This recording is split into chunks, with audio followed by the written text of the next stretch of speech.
today I want to talk about knee cave with squatting.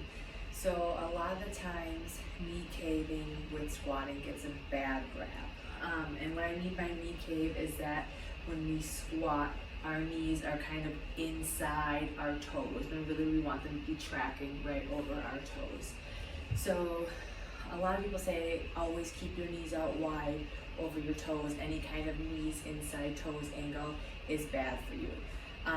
When in fact that's not always true. It's more of we gotta look at why the knee cave is happening to determine if it's okay or not okay.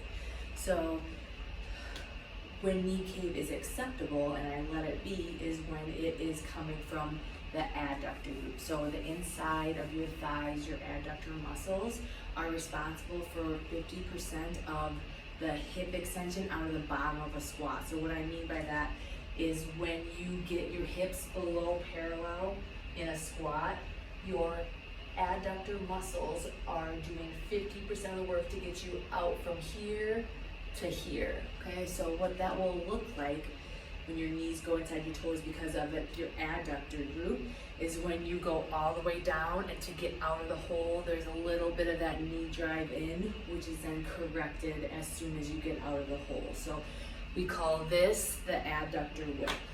Okay, so that's when it's okay. I don't correct in or out of the adductor whip. When knee cave is not as acceptable or not desired is when it's maybe uncorrected out of that adductor whip. So I squat, I get an adductor whip, but then as I keep going, I don't correct those knees and they stay caved in. Another one is if it's maybe unilateral, so maybe I only have one knee that caves in.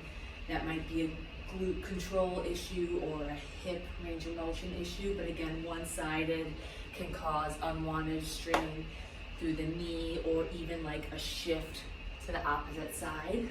So we want to work on that and correct that. And then the other one is maybe a knee cave on the way down. So right off the get-go, my knees are kind of tracking inside my toes, which is, again, can put a little bit of excessive strain on unwanted tissues. So those are some instances in which I would try to get people out of that knee cave habit. But again, just keep in mind that not all knee cave is created equal and not all knee cave is bad. It just matters where that knee cave is coming from.